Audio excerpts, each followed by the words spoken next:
इस संडे के क्लास में। और जैसा कि हम लोगों ने शुरुआत की है, हम श्रीमद् भगवद गीता का अध्ययन हम लोगों ने प्रारंभ किया है और हम क्रम अनुसार कोशिश करेंगे पूरी भगवद गीता कंप्लीट करने की, क्योंकि भगवद गीता प्रारंभिक पुस्तक है। श्रील प्रभुपाद ने हमें बताया कि जो जितने स्पिरिचुअल नॉलेज है, जो आध्यात्मिक ज्ञान है, हमें कूद पढ़ के नहीं पढ़ लेना चाहिए या प्राप्त नहीं करना चाहिए। हमें सिस्टमेटिक वे में पढ़ना चाहिए। जैसे कि एक छोटा बच्चा पहले नर्सरी जाता है, फिर क्लास 1 क्लास 2 ऐसे पढ़ता है, इस प्रकार से होता है। तो भगवद गीता जो है वो प्रारंभिक पुस्तक है, लेकिन इसका मतलब ये नहीं है कि भगवद गीता से ऊपर सारा और भी बहुत कुछ है। लेकिन ऊपर के ज्ञानों को आत्मसात करने के लिए भगवद गीता का ज्ञान रूपी बेस चाहिए। अगर आपके पास भगवद गीता रूपी बेस नहीं है तो आप इसके ऊपर के जितने ज्ञान है, श्रीमद् भागवत में प्रवेश, फिर चैतन्य चरितामृत में प्रवेश, फिर बाकी आचार्यों की टीकाओं में प्रवेश, ये आपको अनुमति नहीं मिलती है, क्योंकि आपको भगवद गीता पहले समझनी होगी। और वैसे तो कहा जाए तो भगवद गीता समझने के लिए ये जीवन कम है, क्योंकि ये भगवान की वाणी है, भगवान के द्वारा गाया हुआ गीत है। और आप इस भगवद गीता को श्रील प्रभुपाद ने इतने सुंदर तात्पर्य से सजाया है कि आप इस भगवद गीता को जितनी बार पढ़ेंगे आपको नई नई अनुभूतियां होंगी। आपको लगेगा कि अरे फर्स्ट टाइम में तो ये छूट गया था, ये पॉइंट समझ में नहीं आया था। जब भी हम लोग पढ़ते हैं या कुछ भी बोलते भी हैं तो ये बोलते बोलते ही बहुत समय ध्यान आता है, अरे ये वाला भी तो पॉइंट है, ये पॉइंट तो छूट ही गया था, ये कैसे हम लोग मिस कर गए। तो इस प्रकार से भगवद गीता का ज्ञान अथाह सागर है, जो कि इस जन्म में या जन्म जन्मांतर में भी पूरा कर पाना मुश्किल है। परंतु फिर भी श्रील प्रभुपाद ने हमें जैसा पद्धति बताया है, हम उसी पद्धति से पढ़ेंगे और पढ़ के अपने आध्यात्मिक ज्ञान का विकास करेंगे। तो इसमें हम लोग सबसे प्रथम भगवद गीता का प्रारंभ करते हैं मंगलाचरण करके। तो हम लोग मंगलाचरण करेंगे। ओम अज्ञानतिमिरान्धस्य ज्ञानाञ्जनशलाकया चक्षुरुन्मीलितं येन तस्मै श्रीगुरुवे नमः। श्रीचैतन्यमनोभीष्टं स्थापितं येन भूतले स्वयं रूप कदा मह्यं ददाति स्वपदान्तिकम्। वन्देऽहं श्रीगुरुं श्रीयुतपदकमलं श्रीगुरून् वैष्णवांश्च श्रीरूपं साग्रजातं सगण रघुनाथान्वितं तं सजीवं साद्वैतं सावधूतं परिजन सहितं कृष्ण चैतन्य देवं श्रीराधा कृष्ण पादान् सगण ललिता श्री विशाखान्वितांश्च। हे कृष्ण करुणा सिंधु दीनबन्धु जगत्पते गोपेश गोपिका कांत राधा कांत नमोस्तुते। तप्त कांचन गौरांगी राधे वृंदावनेश्वरी वृषभानुसुते देवी प्रणमामि हरिप्रिये। वाञ्छाकल्पतरुभ्यश्च कृपा सिन्धुभ्य एव च पतितानां पावनेभ्यो वैष्णवेभ्यो नमो नमः। जय श्री कृष्ण चैतन्य प्रभु नित्यानंद श्री अद्वैत गदाधर श्रीवासादि गौर भक्त वृंद। हरे कृष्णा कृष्णा कृष्णा हरे हरे, हरे राम राम राम हरे हरे।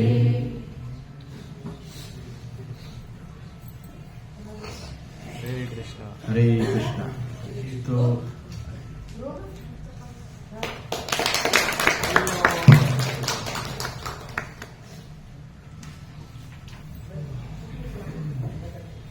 तो इसके पूर्व के कक्षाओं में हमने सबसे प्रथम स्टार्ट किया था भगवत गीता का इम्पोर्टेंस भूमिका से।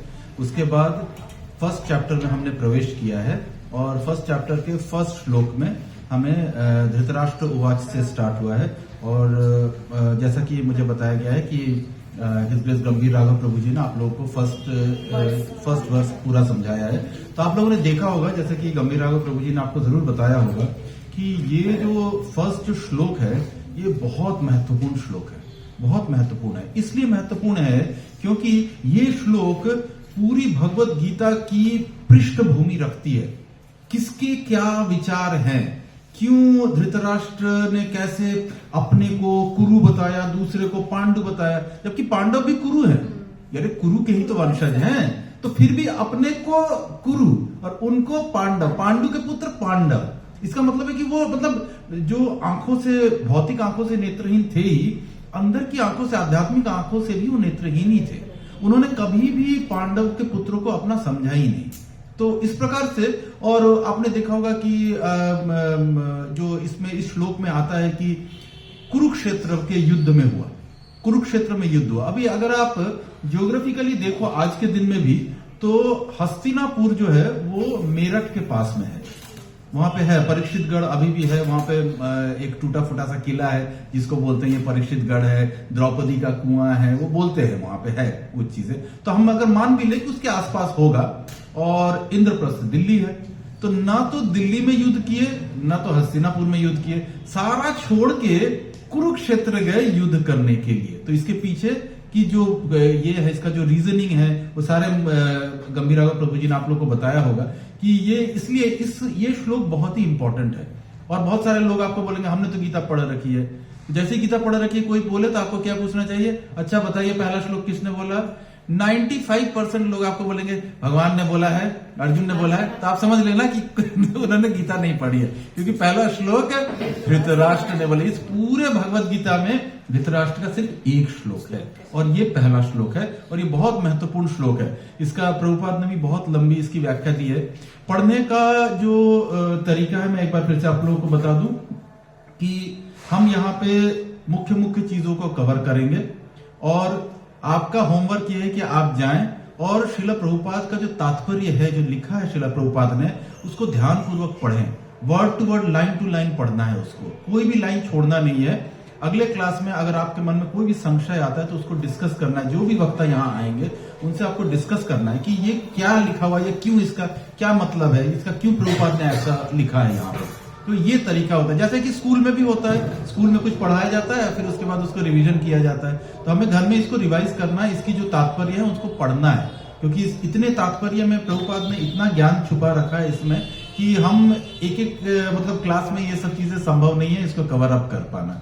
तो तरीका यही होगा कि हम मुख्य मुख्य श्लोकों के ऊपर में चलेंगे, इसके ऊपर में, और फिर तात्पर्यों से भी लेने का कोशिश करेंगे, जो मुख्य तात्पर्य है उसको डिस्कस करेंगे, और फिर हम लोग इस प्रकार से पूरी भगवत गीता कंप्लीट करेंगे। तो ये जो प्रथम चैप्टर है इसमें 46 श्लोक है। अगर आप देखो इस पूरे भगवत गीता का जो प्रथम चैप्टर है 46 श्लोक है। इसको दूसरे भगवत गीता में या दूसरे जो पुरानी भगवत गीता आती है, इस चैप्टर का नाम है अर्जुन विषाद योग। इस चैप्टर का नाम अर्जुन विषाद, विषाद का मतलब दुख, संशय, मतलब कुछ डाउट, ये मतलब सब मिला हुआ चीज है। ये एक मिक्स्ड फीलिंग को विषाद बोला जाता है। तो ये अर्जुन विषाद योग है, लेकिन इसको श्रील प्रभुपाद ने इसका नाम बदल के लिखा है कुरुक्षेत्र युद्ध में सैन्य निरीक्षण। कुरुक्षेत्र का जो युद्ध है चल रहा है, उसमें सेनाओं के बारे में डिस्कशन है ये। लेकिन इस पूरे चैप्टर को हम 2 पार्ट में डिवाइड कर सकते हैं। श्लोक नंबर 1 से लेके 26 तक ये आपका आता है, जिसमें कि युद्ध क्षेत्र, सेना, कौन किसके पक्ष में लड़ रहा है, क्या हो रहा है, किसके मनोभाव में क्या परिवर्तन हो रहा है, शंख कैसे बज रहे हैं, किसके क्या शंख है, ये सारी जो डिस्कशन है वो 1 से लेकर 26 में है। उसके बाद से जो श्लोक है, उसके बाद से लेकर 46 नंबर श्लोक 27 to 46, ये अर्जुन विषाद योग है। यहां पे आपको दिखेगा अर्जुन का कंफ्यूजन। इस पूरे चैप्टर में भगवान का एक जगह पे आएगा कि जहां पे कि शायद 20वां श्लोक है, 20वें श्लोक में ही आएगा, 21वें श्लोक में, जिसमें कि भगवान बोलते हैं अर्जुन तुम दोनों सेनाओं को देखो। लेकिन ये इनडायरेक्ट वर्जन है, भगवान यहाँ पे कोई उपदेश नहीं दे रहे हैं, इसीलिए ये वाला जो पोर्शन है इसको माना नहीं जाता है कि यहां से भगवान ने बोलना शुरू किया। भगवान ने कहां से शुरू किया है? दूसरे अध्याय के 11वें नंबर श्लोक से। वहां से क्यों? क्योंकि 7वें श्लोक में अर्जुन ने शरणागति ली। और जब तक आप शरणागत नहीं होते हो, आपके अंदर में ये दिव्य ज्ञान प्रवेश नहीं कर सकता है। जैसे आप लोग शरणागत हो, आप आ रहे हो यहाँ पे, ये शरणागति का पहला लक्षण है कि आप यहाँ पे आ रहे हो, सुबह में आके बैठ रहे हो, क्लास को सुन रहे हो, ये शरणागति का पहला लक्षण है। तो इस तरह से जब तक कोई शरणागत नहीं होता है तब तक ये दिव्य ज्ञान उसके हृदय में नहीं आ सकता है। तो अर्जुन ने शरणागति दिखाई कि शिष्यस्ते हम साक्षात् इमाम त्वम प्रपन्नम। 7वें श्लोक में आएगा ये कि मैं अब अपने आपको अब मैं अपना मित्र नहीं मान रहा हूं, आप मेरा गुरु हो, मैं आपका शिष्य हूं, तो मुझे बताइए कि क्या मेरे लिए सही है क्या गलत है। इसका मतलब शरणागति की। जैसे ही शरणागति करेंगे तब भगवान ने बोलना शुरू किया है। दूसरे अध्याय के 11वें श्लोक से स्टार्ट होगा। तो अभी हम लोग फर्स्ट चैप्टर के 2nd श्लोक से स्टार्ट करते हैं। संजय उवाच दृष्ट्वा तु पांडवानीकम् व्यूढम् दुर्योधनस्तदा आचार्यम् उपसंगम्य राजा वचनम् अब्रवीत्। अच्छा, ये जो भगवत गीता है वो भगवान की वाणी है, भगवान का गीत है। तो भगवान का जो गीत है उसको देववाणी में ही पढ़ना चाहिए। देववाणी में पढ़ने का मतलब होता है कि ये श्लोक जो है ये अनुष्टुप छंद में पढ़े जाते हैं। अब ये अनुष्टुप छंद क्या है? ये जो अनुष्टुप छंद है इसका अर्थ होता है कि इसमें 32 अक्षर होंगे, 32 अक्षर होंगे। 8-8 के अक्षरों को एक साथ क्लब किया जाता है ताकि 8 चौके 32। तो हम इसको 4 बार में बोलते हैं इस श्लोक को। ये जो अभी आपने बोला इसी को अनुष्टुप छंद बोलते हैं। मतलब पहला वाला जो बोलेंगे बीच में नहीं, जैसे दृष्ट्वा टू पांडवानिकम में अब बीच में रुक नहीं सकते। दृष्ट्वा टू पांडवानिकम ऐसे नहीं बोल सकते हैं, ये एक साथ बोलना होगा। दृष्ट्वा टू पांडवानिकम, ये सुर है। व्यूढम् दुर्योधनस्तदा आचार्यम् उपसंगम्य राजा वचनम् अब्रवीत्। ये इस छंद में बोला जाता है, इसी को अनुष्टुप छंद बोला जाता है। इसी छंद में भगवान ने भी इसी छंद में बोला है और हम भगवान की वाणी को रिपीट कर रहे हैं, तो उनके सुर को कैसे छोड़ दे? उन्होंने जिस सुर में बोला हम भी कोशिश करेंगे। हम में से कोई भी संस्कृत का पारंगत नहीं है, लेकिन कोशिश करेंगे जहां पे ये शब्द आपको पढ़ने में ज्यादा डिफिकल्टी होती है आप सीधा सीधी पढ़िए नीचे के जो प्रभुपाद ने तोड़ तोड़ के बताया हुआ है। अच्छा, इसमें जो ऊपर में हर एक श्लोक में कहीं कहीं आएगा। पहला श्लोक में आता धृतराष्ट्र उवाच, संजय उवाच, भगवान उवाच, अर्जुन उवाच। इनको ये समझना है कि ये पार्ट ऑफ द श्लोक है। जब भी हम श्लोक पढ़ें तो हमें इसको छोड़ना नहीं है। संजय उवाच श्लोक शुरुआत होती है संजय उवाच, यही से श्लोक होता है। हम सीधा सीधी नहीं बोल सकते दृष्ट्वा टू पांडवानीकम, नहीं, ये श्लोक नहीं है। श्लोक है संजय उवाच। तो संजय उवाच भी इंपॉर्टेंट है, वो पार्ट ऑफ द श्लोक है। तो संजय के लिए अभी क्या हो रहा है कि संजय ने कहा पांडु पुत्र द्वारा सेना की व्यू रचना देखकर राजा दुर्योधन अपने गुरु के पास गए, उनसे ये शब्द कहे। तो अभी संजय जो है उनके पास तो दिव्य दृष्टि है और वो दिव्य दृष्टि से देख पा रहे हैं। उनके पास में जैसे आप यहाँ से बैठ के कहीं दूर का टेलीविजन में कुछ देख ले तो कहीं पे कुछ हो रहा है, तो वैसे ही टेलीविजन उस समय हमारे व्यास देव जी ने संजय को प्रदान किया था। वो देख भी सकते थे, सुन भी सकते थे, सब कुछ कर सकते थे। उसमें क्या हो रहा है वो समझ रहे हैं। वो बोल रहे हैं कि अभी क्या है कि जो जितने भी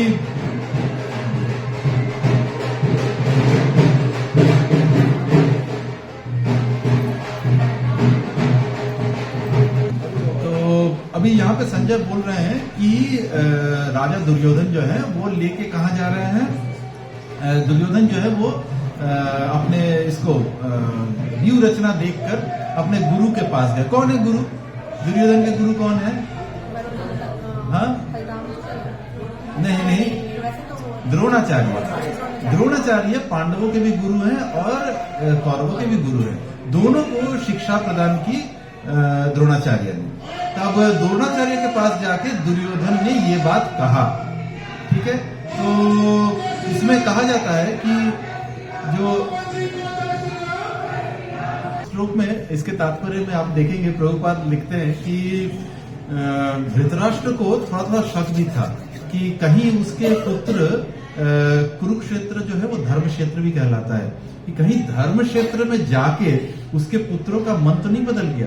कहीं ऐसा तो नहीं हुआ है कि धर्म का इफेक्ट इतना ज्यादा, इसका प्रभाव इतना ज्यादा होगा उस स्थान का कि कहीं वो बदल तो नहीं जाएंगे कि भाई चलो हमें अब युद्ध नहीं करना, ठीक है पांडव 5 गांव ही तो मांग रहे हैं, दे दो 5 गांव, हम इसी में खुश रहेंगे। तो मतलब वो इतना अंधा था कि उसे चाहिए कि नहीं खत्म ही करो। इनको फिनिश करो, इनको जड़ से खत्म करो, जब तक ये रहेंगे कुछ ना कुछ चलेगा और मेरे पुत्रों को फिर राजगद्दी नहीं मिलेगी। तो इस प्रकार से आप इसके तात्पर्य में देखेंगे श्रील प्रभुपाद ने बहुत सुंदर इसमें समझाया है कि किस प्रकार से जो धृतराष्ट्र था, यहाँ पे उन्होंने लिखा है, वो जानता था कि उसके पुत्र भी धर्म के मामले में अंधे हैं। खुद तो अंधा था ही, उसे पता था कि मैं अधार्मिक हूं, मैं धर्म का फॉलो नहीं करता हूं, लेकिन उसे यह भी पता था कि उसके पुत्र भी अधार्मिक है। तभी तो उसने सारे दुर्योधन के अधार्मिक कार्यों को प्रश्रय दिया। उसने कभी रोका नहीं दुर्योधन को कि तुमने क्यों लाक्षागृह बनाया, क्यों उनको जला देने का प्रयत्न किया, क्यों उनको जंगल में भेज दिया, क्यों उनके साथ युद्ध क्रीड़ा जो हुई थी, जो जुआ का खेल हुआ था, उसमें क्यों धोखा किया तुमने, क्यों उसकी घर की जो पत्नी है उनको इस तरह से अपमानित किया पूरी भारी सभा के सामने में। कभी किसी भी दुर्योधन के नेगेटिव कार्यों में, गलत कार्यों में उन्होंने कभी भी उनकी खिंचाई नहीं की, उसके कान पकड़ के 2 थप्पड़ नहीं मारा कि ये गलत चीज है, ये तुम क्यों कर रहे हो, ये नहीं करना चाहिए। इसके विषय में उन्होंने कभी भी मना नहीं किया। इसीलिए उसे पता था कि मैं तो अधार्मिक हूं ही, लेकिन मेरे पुत्र और अधिक अधार्मिक है और वो अधिक गलती करेंगे। लेकिन थोड़ा थोड़ा शक भी था, दिल में डर भी था कि कहीं कुरुक्षेत्र में पहुंच के ये लोग बदल तो नहीं जाए, क्योंकि कुरुक्षेत्र का दूसरा नाम धर्मक्षेत्र है। वहां पे कुरु महाराज ने धर्म की खेती कर रखी है, तो वो धर्म की जो खेती कर रखी है तो कहीं बदल तो नहीं, क्योंकि धर्म का इफेक्ट बड़ा स्ट्रांग है, बड़ा प्रभावशाली होता है धर्म का इफेक्ट। तो ये चीज चेक करने के लिए भी वो पूछ रहे हैं अपने इससे कि भाई बताते रहो क्या हो रहा है, मेरे को एग्जैक्ट बताओ। तो अब 3rd वाले जो श्लोक है उसमें आप देखेंगे कि पश्यतांग पांडुपुत्राणाम आचार्यम महितं चमुम व्यूढ़ांग द्रुपद पुत्रेण तव शिष्येण धीमता। अब ये वाला जो श्लोक है, ये 3rd श्लोक भी बड़ा इंपॉर्टेंट श्लोक है, क्योंकि अगर सामान्य वे में कोई पढ़े इसको तो इसको समझ में नहीं आएगा ये श्लोक, क्योंकि इस श्लोक में लिखा हुआ है क्या, हे आचार्य, मतलब ये दुर्योधन बोल रहे हैं, हे आचार्य, किससे बोल रहे हैं, अपने गुरु द्रोणाचार्य से। पांडुपुत्रों की विशाल सेना को देखें जिसमें आपके बुद्धिमान शिष्य द्रुपद के पुत्र ने इतने कौशल से व्यवस्थित किया है। अब सेनाओं को ना अच्छे से सजाया जाता था कि कौन किसके सामने कैसे रहेगा, ताकि जब अटैक होगा तो वो उसके साथ उसका प्रभाव सबसे ज्यादा हो ऑपोजिशन पार्टी पे। तो इसीलिए हमारे इनफैक्ट आज भी जो सेना चलती है या जो होती है उसमें भी ऐसा होता है कि पहले अटैक यहां से होगा, ये इधर से स्थल वाले जाएंगे, जितना दूर ये जाएंगे उल्टे तरफ से वहां से फाइटर प्लेन्स आके वो बॉम्ब गिराएंगे, तो जो सेना है वो आगे बढ़ने में उसको इजी होगी। ये सारी जो मतलब जो नीतियां हैं, ये डेफिनेटली जो युद्ध क्षेत्र में लोग तैयारी करते हैं उनको होती है। तो जितने भी आर्म फोर्सेस वाले लोग होंगे उनको ये सारी चीजें पता होती है कि कैसे कैसे आगे बढ़ना है। तुम इधर से आगे बढ़ के मुझे कवर करो, मैं इधर से आगे बढ़ूंगा, तुम उधर से गोली चलाना, एक सेना इधर से टुकड़ी इधर से जाएगी। ये सारी चीजें होती हैं, ये आज भी होती है। तो वहां पे भी इसको व्यवस्थित करने की बात कही जाएगी, कैसे कैसे सेना को सजाया जाएगा। तो ये इसमें अगर साधारणता पढ़े तो लोग समझेंगे अच्छा ठीक है, वो गए वहां पे जाके उन्होंने बोल के पूछा, अपने गुरु को बता रहे हैं कि देखो कैसे सेना सजी हुई है, और किसे सजाया है, तुम्हारे शिष्य ने सजाया है, द्रुपद पुत्र ने। अब लेकिन यहाँ पे सचमुच देखा जाए तो ये श्लोक इंपॉर्टेंट इसलिए हो जाता है क्योंकि दुर्योधन ने यहाँ पे एक शिष्य होने की सारी जो क्वालिफिकेशन है उसको समाप्त कर दिया। उसने अपने गुरु के ऊपर में ही प्रश्न चिन्ह लगाया और अपने गुरु को बेसिकली वो सुना रहा है, वो खरी खोटी सुना रहा है इस श्लोक के माध्यम से। क्यों बोल रहा है, सुना रहा है?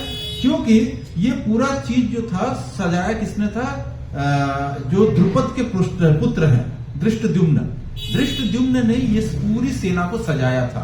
तो अब ये धृष्टद्युम्न कौन है?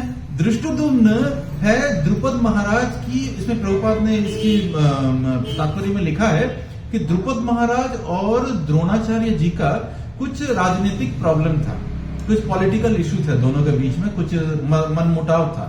और द्रोणाचार्य को मारने के लिए द्रुपद महाराज ने एक विशेष यज्ञ किया था, जिस यज्ञ का पर्पस ही था कि मुझे ऐसा पुत्र चाहिए जो द्रोणाचार्य को मार सके। अब ये युद्ध तो अभी तक उनको पता नहीं था द्रुपद को कि ऐसा कुछ होगा, लेकिन उन्होंने अपनी मन की इच्छा से वो यज्ञ किया। उस यज्ञ से हमारे धृष्टद्युम्न जी उत्पन्न हुए, वो धृष्टद्युम्न प्राप्त हुए। मजेदार बात देखिए कि द्वापर में जो गुरु होते हैं उनकी पराकाष्ठा देखिए। ये बात द्रोणाचार्य को भी पता थी कि वो द्रुपद एक यज्ञ कर रहा है जिससे कि ऐसा पुत्र प्राप्त होगा जो मुझे मारेगा। द्रोणाचार्य को पता थी ये बात, लेकिन जब द्रुपद ने अपने पुत्र को किसके पास भेजा? द्रोणाचार्य के पास भेजा कि तुम जाओ, उससे जाके अस्त्र शस्त्र विद्या ग्रहण करो। तो द्रोणाचार्य ने लेकिन एक गुरु का मतलब लेवल देखिए, पता है कि ये आगे चल के मुझे मारेगा, लेकिन द्रोणाचार्य ने ऐसा कोई ज्ञान नहीं था जो धृष्टद्युम्न को नहीं दिया।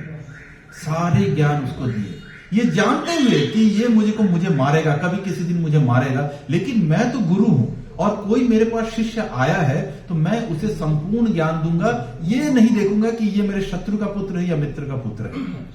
तो इस प्रकार से कोई पक्षपात नहीं किया उन्होंने, और उन्होंने उसे अपना सारा ज्ञान दिया।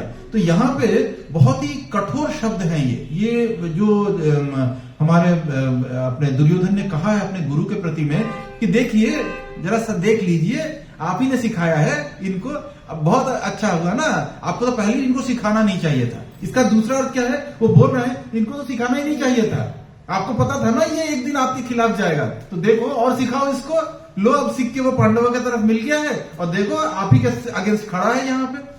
तो इस प्रकार से जो दुर्योधन है उन्होंने अपने एक शिष्य की सारी जो मर्यादाएं हैं उसको पार कर गए हैं। तो दुर्योधन ना तो अच्छा शिष्य बन सका, ना अच्छा व्यक्ति तो था ही नहीं, ईर्ष्या से भरा हुआ व्यक्ति था। उसने कभी भी अपने नेगेटिव क्वालिटीज के ऊपर वो विजय प्राप्त नहीं कर पाया, और ना ही उसके जो चारों तरफ जो लोग थे उन लोगों ने भी उसकी इन महत्वाकांक्षाओं को, इन बुरे विचारों को हवा ही दिया।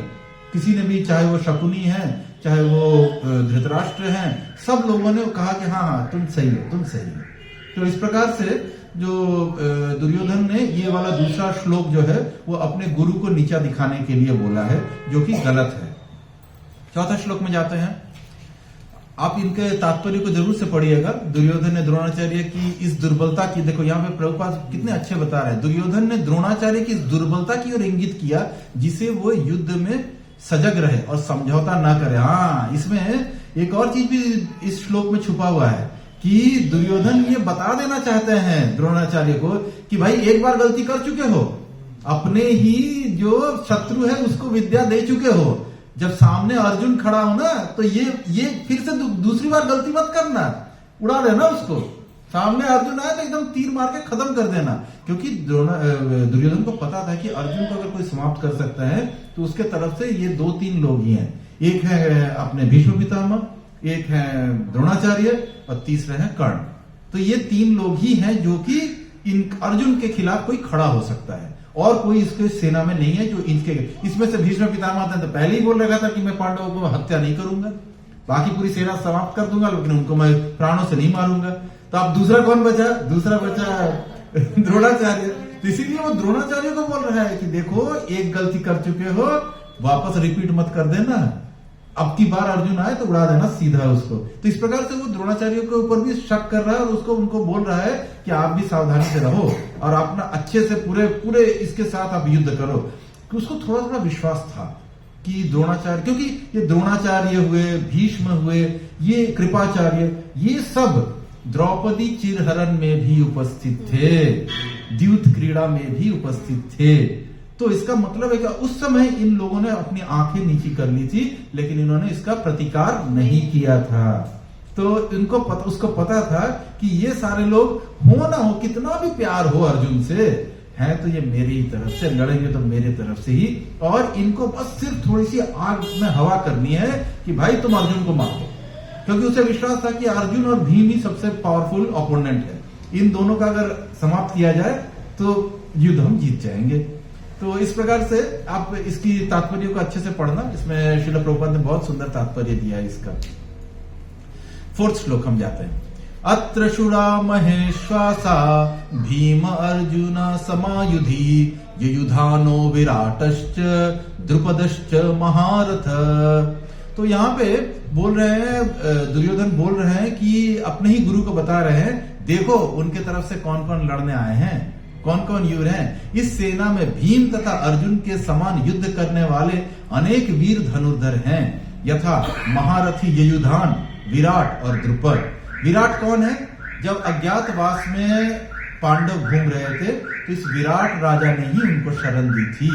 विराट राजा के यहाँ पे ही जो युधिष्ठिर थे वो कंक के रूप में विराट राजा के मित्र थे, और बाकी जितने थे अर्जुन जो थी बृहन्नला के रूप में वहां पे थी, और विराट की पुत्री को वो नृत्य सिखाता था।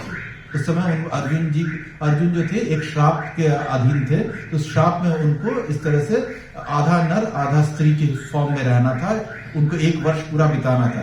तो अर्जुन ने श्राप का भी सदुपयोग कर लिया, क्योंकि यहाँ पे उन्होंने एक किन्नर के रूप में वहां पे गए और उन्होंने वहां पे उनकी पुत्री को नृत्य सिखाया। तो इस प्रकार से आप देख सकते हैं कि यहाँ पे जितने लोगों ने विराट राजा ने पांडवों को शरण दी, तो विराट राजा जो है वो अर्जुन की तरफ से लड़े, पांडवों की तरफ से लड़ने आए हैं। उसी प्रकार युयुधान है, द्रुपद है। द्रुपद तो होंगे क्योंकि द्रुपद को तो ऐसे स्थान में होना है जो कि द्रोणाचार्य के अगेंस्ट में हो, क्योंकि द्रोणाचार्य को वो देख नहीं सकता। उसके जीवन का एक ही लक्ष्य है द्रोणाचार्य को मारना। उसके लिए उसने इतने यज्ञ कर लिया, उसके लिए उसने धृष्टद्युम्न उत्पन्न किया। तो ये सारी चीजें जो थी वो सारे लोग एक साथ है। उसके बाद हम चलते हैं नेक्स्ट श्लोक, 5th श्लोक। धृष्टकेतु चेकितान काशीराजश्च वीर्यवान पुरुजित कुंतीभोजश्च शैब्लश्च नरपुंगव।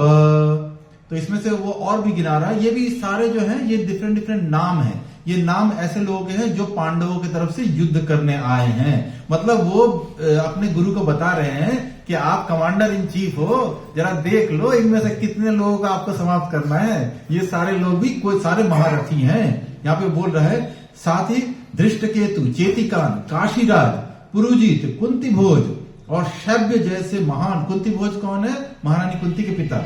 उनकी जो सेना वो भी आई हुई है। तथा शैब्य जैसे महान शक्तिशाली योद्धा भी हैं। ये सारे बहुत शक्तिशाली योद्धा थे। ये सारे लोग पांडवों की तरफ से युद्ध करने आए हैं।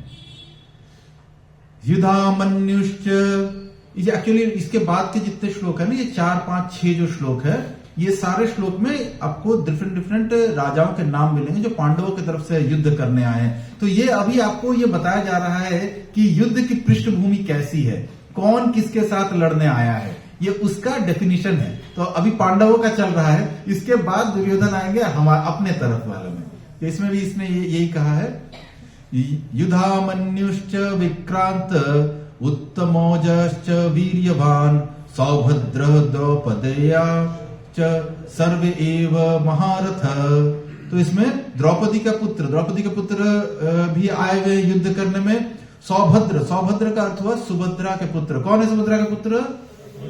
अभिमन्यु भी आए हुए हैं युद्ध करने, और ये सब महारथी हैं। अभी हम इस जब आगे चलेंगे हम आपको ये इसका पूरा बाइफर्केशन बताएंगे कि ये शब्द जो है ये किन के लिए प्रयुक्त होता है, ये महारथी कौन है, रथी कौन है, कितने ये जो युद्ध चल रहा है वो कितनी सेनाओं के बीच में हो रहा है, संख्याएं क्या हैं, ये सारी चीजों का हम अभी आगे वर्णन करेंगे इसमें।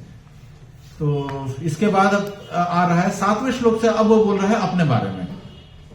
किंतु हे ब्राह्मण श्रेष्ठ अस्माकं तु विशिष्टा ये तन्निबोध द्विजोत्तम नायका मम सैन्यस्य संज्ञार्थं तान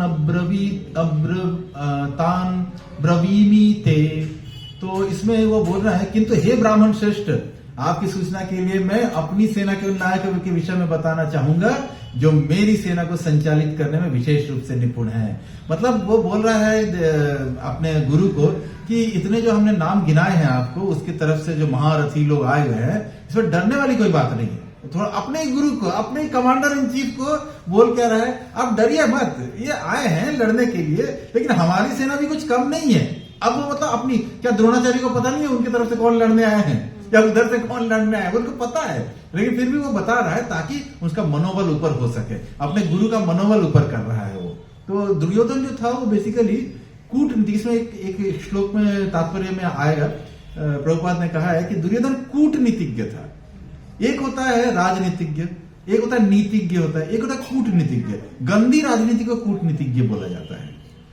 तो एक होता राजनीति होती है, राजनीति का मतलब है राष्ट्र कैसे चलेगा, कैसे प्रजा का भला होगा, ये राजनीति हुई। एक कूटनीति है, कूटनीति का मतलब है कि छल बल के साथ राजनीति करना।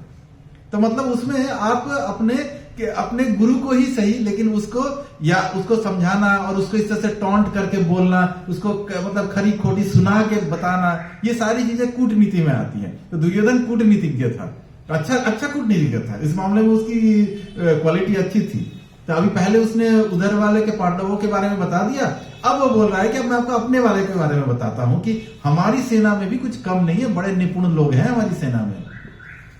तो इसे बोल क्या रहे हैं, भवान भीष्मश्च कर्णश्च कृपश्च समितिञ्जय अश्वत्थामा विकर्णश्च सौमदत्त तथा एव च।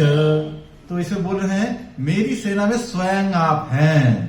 अब जाके फाइनली एक्सेप्ट किया कि मेरी सेना में आप हैं। और भीष्म है, कर्ण है, कृपाचार्य है, अश्वत्थामा है, विकर्ण सोमदत्त का पुत्र भूरिश्रवा है, जो कि, और ये सब कौन लोग हैं, ये वही लोग हैं जो युद्ध में सदैव विजय रहे, ये कभी पराजय हुए ही नहीं, कभी पराजित नहीं हुए। लेकिन छुपा क्या गया, विराट का युद्ध। विराट युद्ध में अकेले अर्जुन ने ये सारे को पराजित किया है, जितने भी योद्धाओं का नाम यहाँ पे लिखा हुआ है। लेकिन वो बोलेगा नहीं, अभी बोलेगा अरे वो तो उसने दिव्यास्त्र चला के कर दिया था, वो कोई युद्ध थोड़े था, उसके बाद तो भूल चुका है। अब यहाँ पे क्या बोल रहे हैं कि उनको, ताकि मेरे अपने गुरु जो है और फिर कमांडर इन चीफ है, उनका जो मनोबल है वो गिरे नहीं, इसके लिए बोल क्या रहा है कि ये सारे जितने भी लोग हैं ये सारे सदैव विजयी रहे, इनको कभी कोई हरा नहीं सकता है, ये कभी हारे नहीं है। तो इसमें विकर्ण दुर्योधन का भाई है, अश्वत्थामा द्रोणाचार्य का पुत्र है, सौमदत्त या भूरिश्रवा ब्राह्मलिकों के राजा का पुत्र है, कर्ण अर्जुन का आधा भाई है। प्रभुपाद कितना सुंदर लिख रहे हैं, कर्ण अर्जुन का आधा भाई है, क्योंकि वो कुंती के गर्भ से राजा पांडु के साथ विवाहित होने के पूर्व उत्पन्न हुआ था। तो इसमें यही चीज वो बता रहे हैं कि प्रभुपाद ने हर एक जो राजा का नाम लिखा है उसका परिचय भी प्रभुपाद ने बहुत सुंदर दिया है। यहाँ पे हम 9वें श्लोक में चलते हैं। अन्य च बहवः शुश्रा मत अर्थे त्यक्त जीविता नाना शास्त्र प्रहरण सर्वे युद्ध विशारद। ऐसे अन्य अनेक वीर हैं जो मेरे लिए अपना जीवन त्याग करने के लिए उद्यत हैं।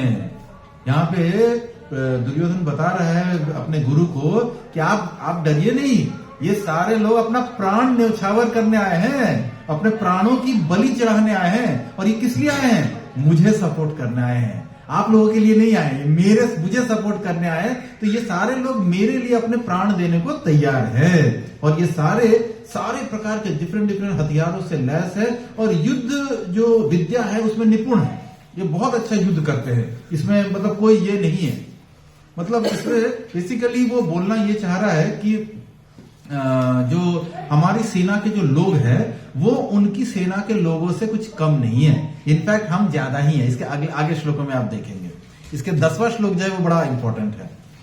अपर्याप्तम तस्माकम बलम भीष्म भीरक्षितम पर्याप्तम त्वत्मिषतम एषताम बलम भीम अभिरक्षितम। तो इसमें बोल क्या रहे हैं, हमारी शक्ति अपरिमेय है। अपरिमेय का मतलब होता है जिसको नापा नहीं जा सकता है, मतलब हमारी शक्ति इतनी विशाल है, इतनी पावरफुल है हम कि इसको कोई नाप नहीं सकता है, इसके टक्कर में कोई है नहीं। और दूसरे बोलता है और हम सब पितामह द्वारा भली भांति संरक्षित है। पितामह कुछ भी हो जाए हम में से किसी के सबकी रक्षा के लिए पितामह है, सबकी रक्षा करेंगे वो। और जबकि पांडवों की शक्ति भीम द्वारा भली भांति संरक्षित होकर भी सीमित है। ले दे के अकेला भीम ही है, इसका मतलब वो यही बोल रहा है कि ले दे के अकेला भीम ही है जो कि पांडवों को बचाएगा, और इसके अलावा उनकी शक्ति उनमें और कोई नहीं है जो कि उसको बचा सके। जबकि हमारे पास तो इतने सारे बड़े बड़े योद्धा है, हमारी पूरी सेना को बचाने के लिए तो अकेले भीष्म पितामह ही काफी है। मतलब ये भी वो बोल रहा है कि भीष्म पितामह अकेले जब तक खड़े हैं हम लोग सब सुरक्षित है, हमारा कोई कुछ भी नहीं कर सकता है, अकेले भीष्म पितामह काफी है इन लोगों के लिए। तो इस प्रकार से वो कंपेयर कर रहा है। यहाँ पे वो दोनों सेना का कंपैरिजन हुआ है। अगर आप इसका तात्पर्य देखेंगे, यहाँ पे भी लिखा हुआ है, यहाँ पर दुर्योधन ने तुलनात्मक शक्ति का अनुमान प्रस्तुत किया है। तुलनात्मक शक्ति का मतलब कंपैरिजन, हम कितने हैं तुम कितने पानी में, ये चीज बता रहे हैं दुर्योधन कि भाई हम जो है वो इनसे बहुत बहुत पावरफुल हैं, बहुत बहुत ताकतवर है। तो वही चीज यहाँ पे वो बोलता है, वो सोचता है कि अत्यंत अनुभवी सेना नायक भीष्म पितामह द्वारा विशेष रूप से संरक्षित होने के कारण उसकी सशस्त्र सेनाओं की शक्ति अपरिमेय है। जब तक भीष्म खड़े हैं उसकी शक्ति अपरिमेय है, क्योंकि भीष्म का कोई प्रतिद्वंदी है नहीं। उल्टे तरफ भीष्म से लड़ना या भीष्म को युद्ध में हराने वाला उसकी तरफ में कोई नहीं है। तो इस प्रकार से दुर्योधन सदैव भीम से ईर्ष्या करता था, क्योंकि वो जानता था कि यदि उसकी मृत्यु कभी हुई तो भीम के द्वारा ही होगी। उसे इस बात का पता था कि मुझे अगर कोई मारे, क्योंकि अदरवाइज तो सारे से भीष्म पितामह रक्षा कर लेंगे, लेकिन भीष्म दुर्योधन को मारने के लिए अगर कोई है तो वो एकमात्र भीम है। भीम के पास ही वो शक्ति है जो दुर्योधन को मार सकती है, क्योंकि उसे साथ ही उसे दृढ़ विश्वास था कि भीष्म की उपस्थिति में उसकी विजय निश्चित है, क्योंकि भीष्म कहीं अधिक उत्कृष्ट सेनापति हैं। यहाँ पे वो बोल रहा है कि भीष्म ज्यादा बेहतर सेनापति हैं। उनके तरफ से जो भी सेनापति हो, जो भी आ रहा हो लड़ने के लिए, वो भीष्म के टक्कर का नहीं है, चाहे कुछ भी हो, वो युद्ध में विजयी होगा। और उसका यह दृढ़ निश्चय था कि उसको युद्ध में जरूर वो जीतेगा।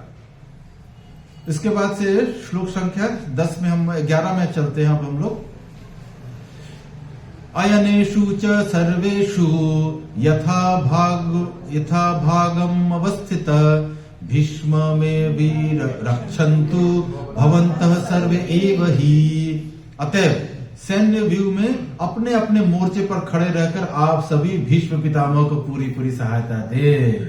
अब वो क्या बोल रहा है कि भीष्म पितामह की सहायता करिए। ऐसा नहीं हो कि भीष्म पितामह अकेले ही युद्ध कर रहे हैं, हमारा काम सिर्फ इतना है, युद्ध तो मेन भीष्म पितामह ही करेंगे, हम भीष्म पितामह को चारों तरफ से सपोर्ट देंगे। हमारे सारे लोग भीष्म पितामह को रक्षा करेंगे और उनको सपोर्ट देंगे युद्ध में।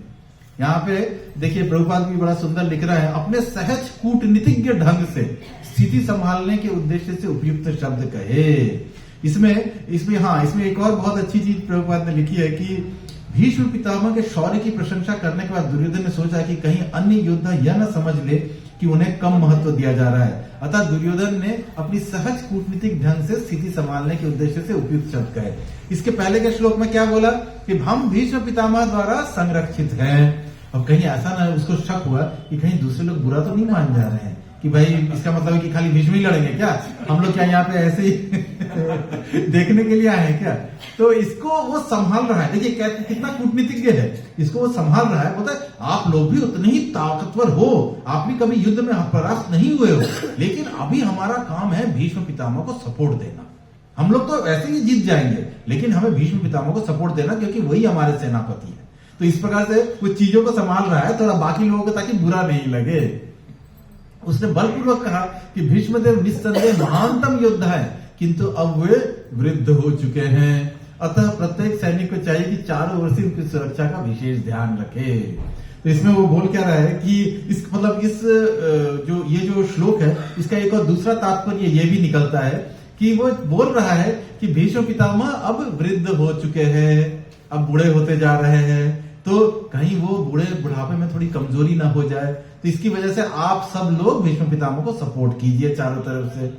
तो इसमें जो सेकंड वाला है उसमें भी इसमें यह था कि देखिए उसके लास्ट में बोल रहा है, प्रभुपाद बोल रहे हैं, यह जानते हुए भी कि इन दोनों सेनापतियों के मन में पांडवों के लिए स्नेह था। भीष्म के मन में भी पांडवों के लिए स्नेह था। अपने जो द्रोणाचार्य थे उनका तो परम प्रिय शिष्य जो था वो अर्जुन था।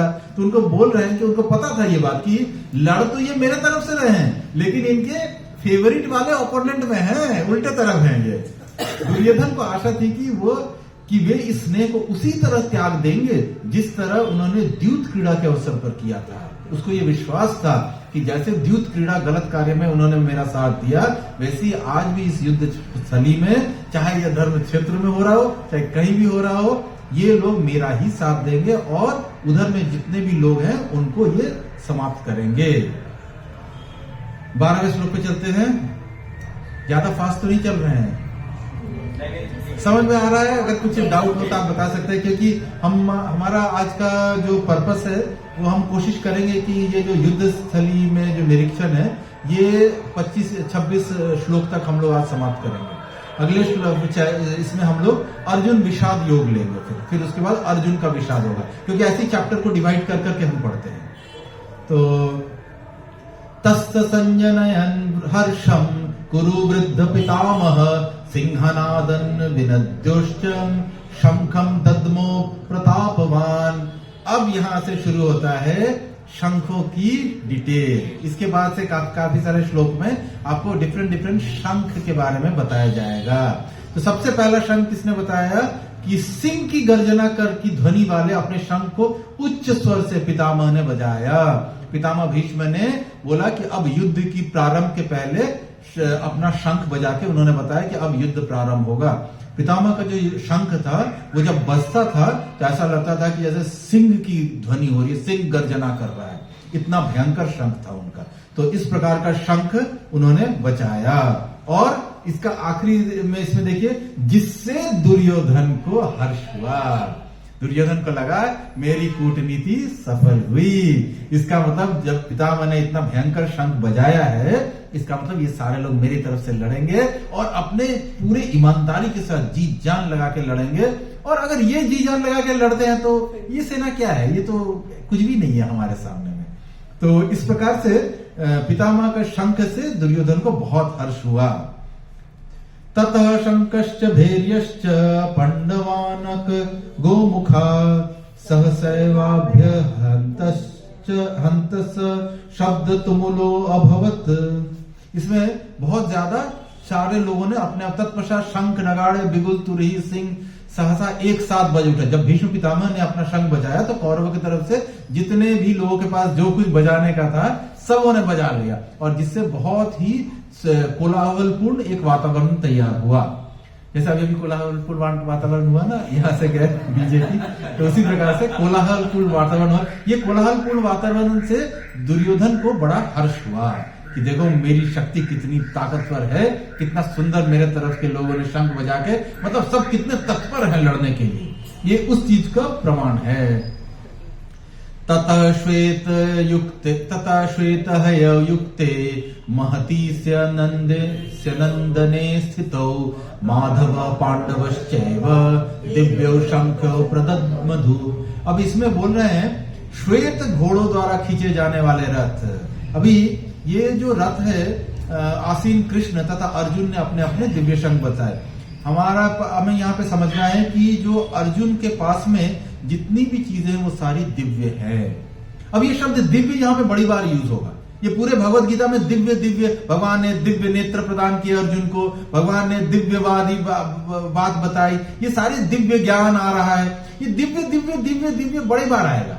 तो हमें आज इसी समय इसको समझ लेना होगा कि इस दिव्य वर्ड का मतलब क्या हुआ, क्यों यहाँ पे दिव्य बोला जाता है। भीष्म पितामह के शंख के बारे में तो दिव्य नहीं बोला गया, यहाँ पे बोला जा रहा है कि भगवान माधव पांडवश्चैव दिव्य शंख, मतलब भगवान का जो शंख है वो दिव्य है। दिव्य का सिंपल मतलब यही होता है जो कि इस भौतिक संसार का नहीं है, बस इतना समझना है। दिव्य का मतलब वो चीज है जो कि इस भौतिक संसार का नहीं है, मतलब जितनी चीजें हम देखते हैं समझते हैं जो भी कुछ है उसको इस भौतिक संसार की है। जबकि दिव्य जैसे ही वर्ड यूज होगा इसका मतलब होगा वो नॉर्मल चीज नहीं है, वो इस भौतिक ब्रह्मांड की चीज नहीं है। भगवान आप चौथे अध्याय में बोलेंगे कि भगवान का जो जन्म कर्म च में दिव्यम, फिर दिव्य, हर जगह पे ये दिव्य आएगा। जहां भी वर्ड दिव्य आया है आपको तुरंत समझना होगा कि ओ ये यहां की बात नहीं हो रही है, यहां पे जन्म कर्म की बात नहीं कर रहे हैं भगवान। भगवान बोल रहे हैं मेरा जन्म और कर्म दिव्य है, मतलब मैं किसी साधारण बालक के जैसा अपनी मां के गर्भ से निकल के बाहर नहीं आता हूं। बच्चा कैसे पैदा होता है, माता के गर्भ से पैदा होता है बच्चा। तो भगवान के दिव्य शब्द यूज करने का मतलब क्या है, माता के गर्भ से नहीं आ रहा हूं भाई, ये मत सोच लेना कि माता के गर्भ से आ रहा हूं। अगर तुम्हें दिखे भी कि मैं माता के गर्भ से आ रहा हूं तो भी नहीं आ रहा हूं। क्यों? दिव्य। ये दिव्य वर्ड बहुत इंपॉर्टेंट है, हम ही समझ लेना होगा। जहां जहां दिव्य वर्ड यूज होगा आप समझ लीजिए ओ ये कुछ ऐसी चीज हो रही है जो कि इस हम अपने भौतिक ज्ञान से, बुद्धि से, तर्क से समझ नहीं सकते। उसको सिर्फ शरणागति से समझ सकते हैं, भक्ति से समझ सकते हैं। आप अपने तर्क वितर्क से भगवान को नहीं समझ सकते हैं, तो क्योंकि भगवान दिव्य हैं। उनके कर्म आपको लगेगा कि अरे भगवान ने जो किया है वो तो हम भी कर सकते हैं, नहीं कर सकते हैं। उन्होंने माखन चुरा के खाया, हम भी खा ले, किसी बगल वाले के घर में जाके माखन चुरा ले या कुछ चुरा के खा ले उसका, तो ये आप नहीं कर सकते हो, क्योंकि भगवान ने माखन चुराया तो माखन चोर के नाम से प्रसिद्ध हो गए। हाँ, भगवान के बारे में बोला जाता है ना, रण से भाग गए, युद्ध क्षेत्र से भाग गए। हमारे अगर युद्ध में से कोई भाग जाए तो हमारे यहाँ पे दिवाकर मिश्रा जी सेना से हैं, कोर्ट मार्शल होती है उनको, क्या आप पीठ दिखा के कैसे, आप गोली खा के मर जाओ आपको मेडल दिया जाएगा, लेकिन पीठ दिखा के भाग नहीं सकते हो आपको वापस। भगवान तो यहाँ पे सब छोड़ छाड़ के दौड़ के भाग रहे हैं, भागने के बावजूद भी फिर भी फेमस। फिर उनके भागने की जो लीला है, रणछोड़ रायन के नाम से उनकी पूजा होने लग गई। सोचो, मतलब यहाँ पे तो लोग बोलते हैं कि भाई एक स्त्री के साथ अगर आप रह रहे हो तो फिर भी ठीक है, जहां दूसरी स्त्री का प्रश्न आया, कुछ आया, बस वो तो कैरेक्टरलेस है, चरित्रहीन है, सही नहीं है आदमी, ये ना स्त्री सही है ना ये पुरुष सही है, मतलब टोटल कैरेक्टर असैसिनेशन होगा उसको उसके विषय में कुछ भी लोग बोलेंगे और उसको बड़ी हीन दृष्टि से देखेंगे। यहाँ पे 16,108 के साथ रह रहे हैं, 100 करोड़ गोपियों के साथ नृत्य कर रहे हैं, आलिंगन कर रहे हैं सबका, फिर भी उसकी पूजा होती है, उसकी भगवान की उस लीला की चर्चा होती है। हम लोग इतना प्रसन्नता प्राप्त करते हैं उस लीला की चर्चा करके, रास लीला की चर्चा होती है। बड़े बड़े जो आचार्य उन्होंने एक एक शब्द का कितना सुंदर अर्थ प्रस्तुत किया है रास लीला का।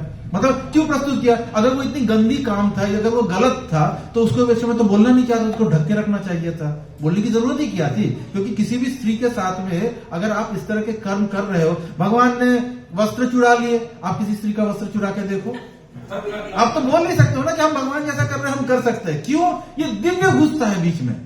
भगवान का कार्य दिव्य है, हमारा कार्य भौतिक है। जो एक वो क्या गाना आया था ना, भगवान तुम करो तो रास लीला, हम करें तो कैरेक्टर ढीला, तो सचमुच कैरेक्टर ढीला है तुम्हारा, क्योंकि तुम्हारा कर्म दिव्य नहीं है। तुम यहाँ पे स्त्री को भोग करने के लिए ही तुम्हारा कैरेक्टर ढीला है, तभी तो ढीला है ना। भगवान ने इतनी सारी गोपियों के साथ नृत्य किया, इतना वृंदावन में इतने स्त्रियों के साथ घूमा, वही भगवान 100 साल के लिए वृंदावन का त्याग करके चले गए। 100 सालों के लिए इतना प्रेम, जहां पे कि गोपियां भगवान के लिए अपना प्राण शरीर सब न्यौछावर करने को तैयार हैं। ऐसे प्रेमी भक्तों को छोड़कर, प्रेमी गोपिकाओं को छोड़कर भगवान 100 वर्षों के लिए चले गए। तुम जा पाओगे? हम में से कोई जा पाएगा? इतना प्रेम, एक स्त्री से प्रेम मिल जाता है तो उसी के पीछे लग जाते हैं। तो सोचो, इतने 1000 करोड़ गोपियों के साथ भगवान ने इतना प्रेम लुटाया, तो वो भगवान जो भी करते हैं वो दिव्य होता है। इसीलिए भगवान ने जो किया उसके विषय में या उसको कॉपी करने का प्रयास नहीं करना चाहिए। भगवान ने 7 दिन 7 रातों तक कानी उंगली पे उठाया था गोवर्धन। आप 7 दिन 7 रात छोड़ दो, 7 घंटे के लिए एक पत्थर उठा के दिखाओ। चलो पत्थर भी छोड़ दो, 7 घंटे के लिए हाथ ऊपर करके दिखाओ। अब अभी मिलेंगे ना, अभी कुंभ में काफी आ रहा है ना, कौन मुनि ऐसे हाथ ऊपर करके रखे 25-30 सालों से, तो वो एक है। हाँ, ना ऊपर में कुछ रखा नहीं हुआ है, ऐसी बस सिर्फ रखा हुआ है। भगवान ने तो ऐसा करके 7 दिनों तक इतने बड़े पर्वत को उठाया। आज भी बोला जाता है कि जैसे शास्त्र बताते हैं कि गोवर्धन दिन प्रतिदिन छोटे होते जा रहे हैं, तो आज भी 22 किलोमीटर की परिक्रमा है, 21-22 किलोमीटर की परिक्रमा है। तो सोचो पहले कितना थी। उस वैसे पहाड़ को भगवान ने उठाया, उठाने के बाद कैसे उठाया? जैसे एक बच्चा कुकुर मुत्ते को उठा लेता है, ऐसे उठा के पकड़ के रखा। ना कोई मुंह में चिकन आ रही है, लग रहा है ये हो रहा है, कैसी भी तरह से खड़े हैं ऐसे करके, कुछ नहीं, मुस्कुरा रहे हैं, एक हाथ में बांसुरी बजा रहे हैं, लोग आनंद कर रहे हैं, नृत्य कर रहे हैं भगवान के गोवर्धन के नीचे में। बाहर इतनी तेज बारिश हो रही है, किसी को कोई मतलब ही नहीं। सारी ये जितनी भी वृंदावन वासी हैं, जो वहां पे ब्रजवासी हैं, सब आनंद में हैं, भगवान को देख रहे हैं, और सबको ऐसा लग रहा है कि भगवान उनको देख रहे हैं। तो ये सब क्यों हो पा रहा है? क्योंकि ये दिव्य लीला है। भगवान 16,108 स्त्रियों के साथ जब द्वारका में रहते थे, हर स्त्री के घर में भगवान उपस्थित है। आप विस्तार कर सकते हो अपना। मान लेते आपने 5 शादी कर ली, तो आप क्या 5 घरों में एट अ टाइम एक समय रह सकोगे हर स्त्री के साथ में? क्या हर स्त्री के मन में जिस प्रकार, किसी को मोटा पसंद है, किसी को पतला पसंद है, किसी को बहुत बॉडी बिल्डर वाला पसंद है, किसी को लंबा पसंद है, आप बन सकोगे ऐसे? हर स्त्री की मनोभावना 16,108 रानियां संतुष्ट हैं भगवान से। कैसे हो रहा है? दिव्य। ये घूम फिर के देखेंगे आप, भगवान की पूरी लीलाओं में सब चीज इस दिव्य पे आएगा। तो यहाँ पे शंख जो है वो भी दिव्य है, भगवान का शंख जो बज रहा है वो भी दिव्य शंख है। इसके बाद से डिफरेंट डिफरेंट शंखों के बारे में बताया जा रहा है। अगर आप देखें ये 14 से लेके 18 तक ये आप डिफरेंट डिफरेंट लोगों ने शंख बजाए हैं और उन शंखों का नाम भी यहाँ पे आया है। पंचजन्यम ऋषिकेशो देवदत्तम धनंजय पौंड्रम दधम्यो महाशंखम भीम कर्मा वृकोदर। इसमें डिफरेंट डिफरेंट लोगों के शंखों का नाम दिया गया है। भगवान के शंख का नाम क्या है? पांचजन्य। पांचजन्य कौन था? राक्षस था। पांचजन्य एक राक्षस था जिसने कि भगवान के ऊपर अटैक किया था और भगवान ने जब उसको मारा तो वो छुप गया था समुद्र में सीप के अंदर जाके, और वहीं से उसने शंख का रूप लिया था और फिर वो भगवान की सेवा में आया। अब ऐसे बेसिकली आज के दिन में भी अगर आप देखो, शंख क्या है? शंख एक कीड़ा होता है, उसके ऊपर का उसका हड्डी है, तो हड्डियों को बेसिकली अशुभ माना जाता है। लेकिन भगवान ने शंख टच कर दिया, शंख चक्र गदा पद्म। भगवान जिसको टच कर लेंगे फिर वो शुद्ध पवित्र, सबसे पवित्र। आज उससे पूजा में यूज होता है, उससे हम लोग भगवान की आरती करते हैं, सब चीज में शंख बजाया जाता है। तो ये सारी चीजें जो है शंख ध्वनि को शुभ माना जाता है। कोई भी कार्य हो, विवाह हुआ, कुछ भी होता है, उसमें शंख बजाया जाता है। क्यों बजाया जाता है? शुभ है। क्यों शुभ है? भगवान ने टच किया। क्यों भगवान ने उसको टच किया तो क्या हुआ? वो दिव्य बन रहा है। भगवान स्वयं दिव्य है, तो उनके द्वारा टच की हुई चीज जो है वो ऑटोमेटिकली दिव्यता प्राप्त कर जाती है। तो यहाँ पे भगवान के शंख का नाम है पांचजन्य। देवदत्तम किसके शंख का नाम है? अर्जुन के शंख का नाम है। उसके बाद बताया जा रहा है कि देवदत्त शंख अति भोज एवं अति मानवीय कार्य करने वाले भीम ने पौंड्रक नामक भयंकर शंख बजाया। यहाँ पे भीम का एक नाम आया है, वृकोदर। अगर आप देखेंगे यहाँ पे भीम कर्मा वृकोदर। भीम कर्मा वृकोदर क्यों बोला जाता है? भीम कर्मा का मतलब है जब आज के दिन में बोला जाता है, जब कोई बहुत बड़ा काम करके आता है तो बोला जाता है तुम भीम कर्म काम करके आए हो भाई, बहुत बड़ा भीम काम। क्यों? क्योंकि भीम अमानवीय काम किया करते थे, क्योंकि उनमें 10,000 साथियों का बल था। तो इसमें वृकोदर बोला गया है। ये वृकोदर का अर्थ होता है कि जो बहुत ज्यादा खाने वाला, एक्सेस, मतलब ऐसे अगर नॉर्मल बायोलॉजिकली भी देखा जाए तो एक हाथी करीब 10 टन खाना खा लेता है। तो अब भीम में 10,000 हाथियों का बल है, तो सोचो कितना प्रसाद पाता होगा, मतलब कितना भोजन चाहिए उसको। तो हाँ, प्रसाद की पराकाष्ठा है, पाने की पराकाष्ठा है, प्रसाद की नहीं, पाने की। क्या हम भीम के जैसा पा नहीं सकते? भीम इतना प्रसाद पा सकता था। तो इसमें बहुत सुंदर एक कथा भी आती है कि जब ये लोग वनों में विचरण कर रहे थे पांडव, तो एक बार इन्होंने एक ब्राह्मण के घर में रात गुजारने के लिए शरण ली थी। तो रात में उनके रोने की, शाम के समय उन्हें रोने की आवाज आई। तो उनको पता चला कुंती माता को कि उसके गांव के बाहर में ही कोई राक्षस रहता है, नरभक्षी राक्षस था, जो कि पूरे दिन के में सारे घरों से प्रसाद इकट्ठा करके बैलगाड़ी में लाद के भेजा जाता था। और इतना तो होता ही था, उसके साथ में उसको एक नर भी चाहिए, वो उसका डेजर्ट होता था कि खाने के बाद थोड़ा खाने में मीठा क्या है, इस प्रकार से उसे खाने में नर क्या है, उसे एक नर चाहिए था जिसको कि वो मार के रोस्ट करके खाता। आज भी ऐसे बहुत राक्षस घूम रहे हैं। आप बाहर चले जाइए, तंदूरी चिकन क्या है? वो राक्षस ही है ना। वो किसी को मारा हुआ, किसी की डेड बॉडी खा रहे हैं, तो ये क्या है? ये राक्षसी प्रवृत्ति ही है। तो वो भी राक्षस था इस प्रकार से। तो उसके रोने की आवाज सुन के कुंती माता को बहुत दया आई। उन्होंने बोला आपने हमें शरण दिया है, तो उस दिन उसके बेटे को जाना था।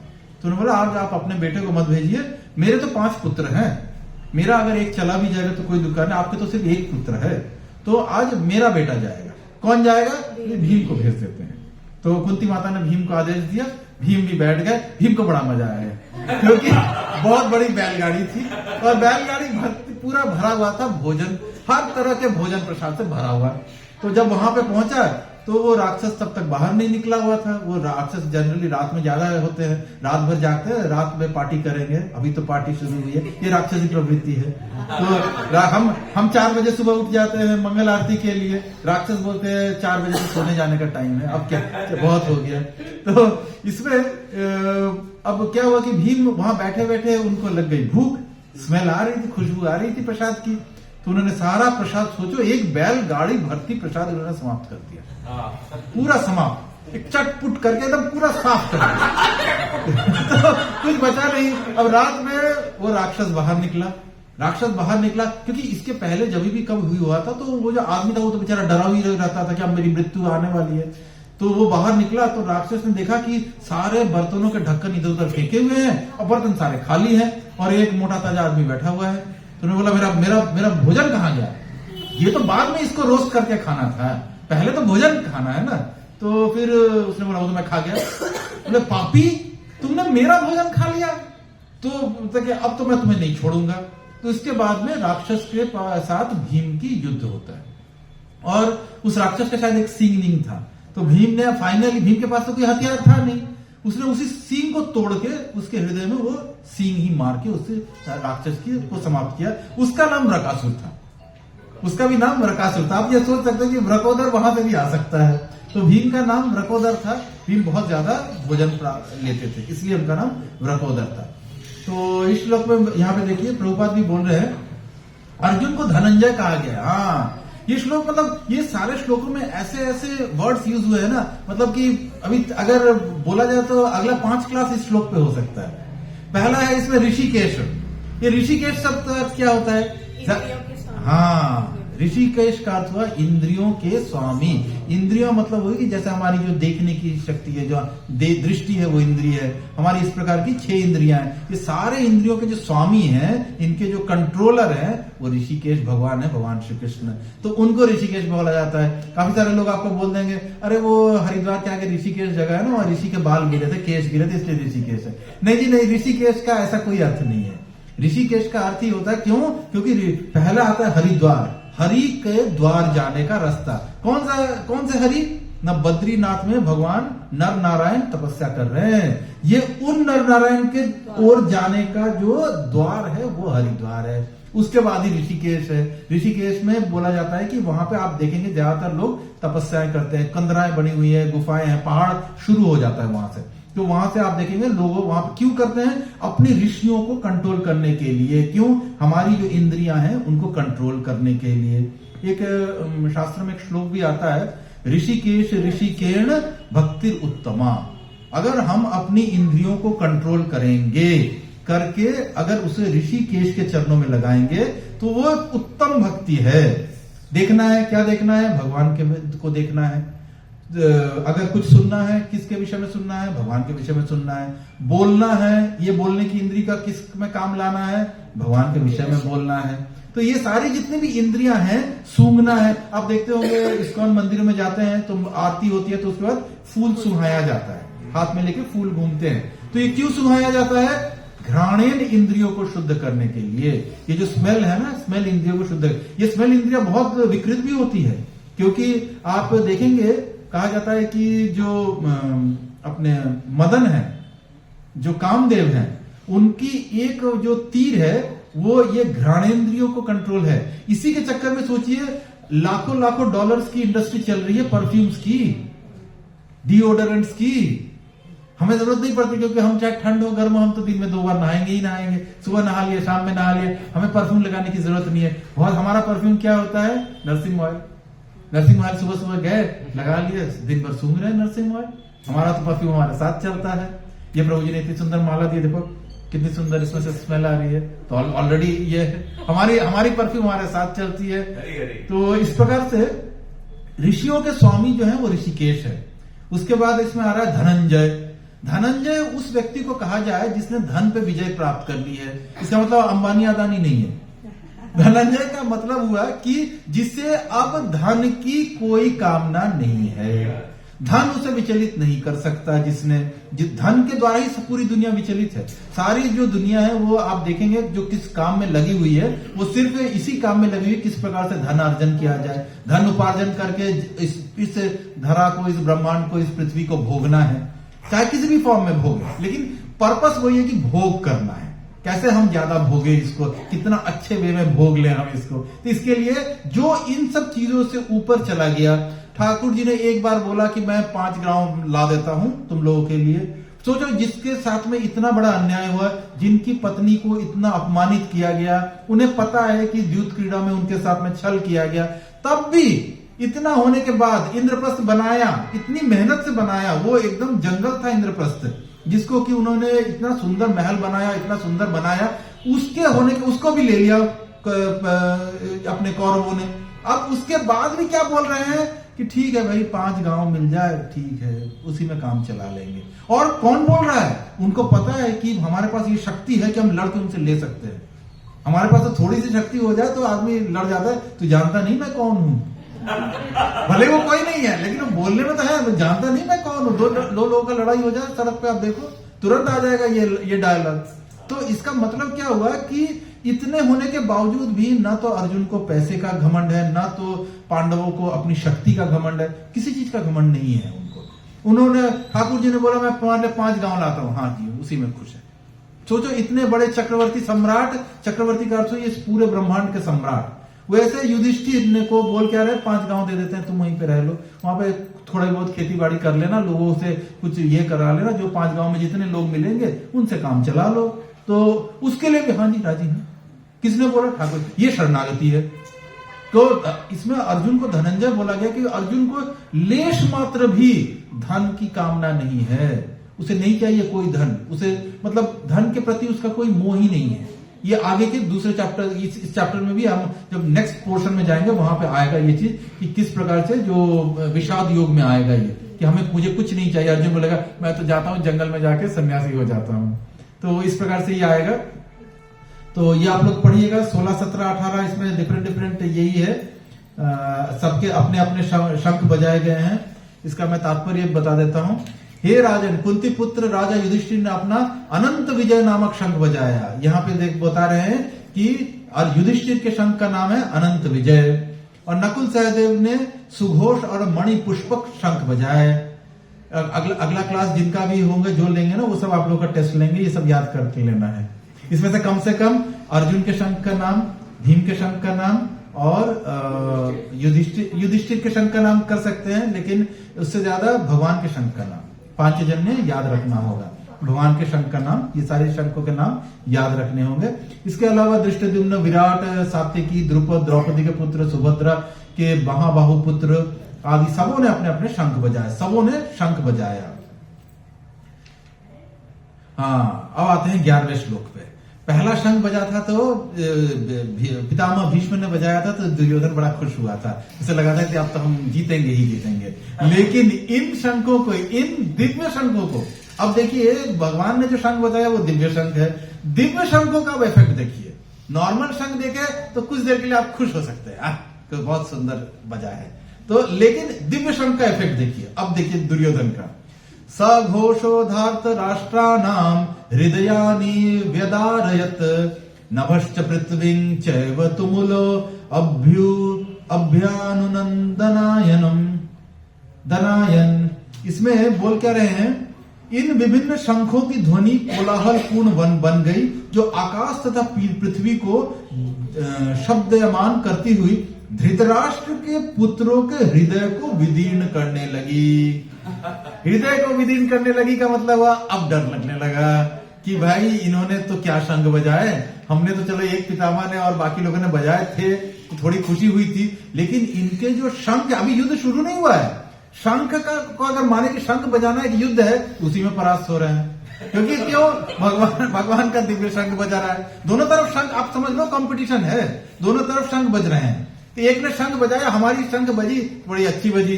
दूसरे वाले ने जब शंख बजाई तो पृथ्वी से लेके आसमान तक, सारे नभों तक, गगन तक पूरी चीजें हिल गई। क्यों? क्योंकि उसमें दिव्य शंख बजे।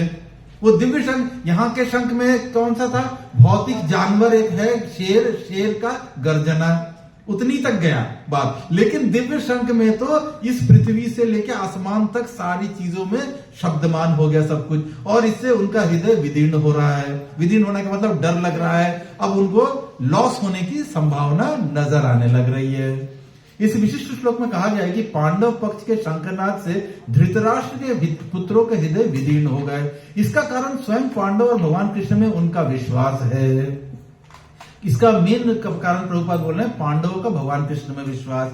अभी आप यहाँ पे देखेंगे कि क्यों पांडवों का भगवान कृष्ण में कैसे विश्वास है। जब भगवान ने बोला कि भाई मैं युद्ध नहीं करूंगा, तो दुर्योधन और अर्जुन दोनों गए थे। दुर्योधन ने क्या मांगा, मुझे अपनी नारायणी सेना दे दो। तो वो नारायणी सेना लेके उसको लगा कि नारायणी सेना ले ली है, अब तो मेरी ये पूरा जो युद्ध हो रहा है, यहाँ पे आपको बता दूं, ये टोटल 18 अश्विनी सेनाओं के बीच हो रही है। 18 अश्विनी सेनाओं में से 11 अश्विनी सेना जो है वो दुर्योधन की है, और जो पांडव है या कौरवों की है। और पांडवों के पास कितनी है अश्विनी सेना है? 7, केवल 7 है। दुर्योधन के पास एक्चुअली में 10 ही अश्विनी सेना थी। 10 अश्विनी सेना के बाद 11वीं उसे भगवान से प्राप्त हो गई, भगवान की नारायणी सेना मिल गई। लेकिन उसमें इतनी कम उसकी बुद्धि थी कि उसको ये समझ में नहीं आया नारायणी सेना लेके क्या करोगे जब नारायण ही दूसरी तरफ है। नारायण तो खुद दूसरी तरफ है, लेकिन नारायण ने भी अपने भगवान ने भी बड़ा सुंदर एक विमोहन किया। उन्होंने बोला देखो भाई मैं तो निहत्था हूं, मैं तो अस्त्र नहीं उठाऊंगा। लेकिन भगवान अस्त्र नहीं उठा के भी सारे अस्त्र उठाने वालों से ऊपर है, नहीं उठा के। अब दुर्योधन को ये बात समझ में नहीं आई, उसे लगा कि अरे ये निहत्था है, क्या कर लेगा, ऐसी है। वैसे तो उनको समझता है ये ग्वाला है, थोड़ा बहुत कुछ माया वाया जानता है, इधर उधर मैजिक दिखाता है और कुछ नहीं। उसको वो भगवान को वो वैसा ही मानता था, क्योंकि जब भगवान शांति प्रस्ताव लेके गए थे तभी भी अपना विराट रूप दिखाया था भगवान ने, क्षण भर के लिए, बहुत छोटे समय के लिए दिखाया था। तो उसके बाद दुर्योधन क्या बोलता है, अरे ग्वाले को ना कैद कर लो, ऐसा बड़ा लाइट दिखा रहा है।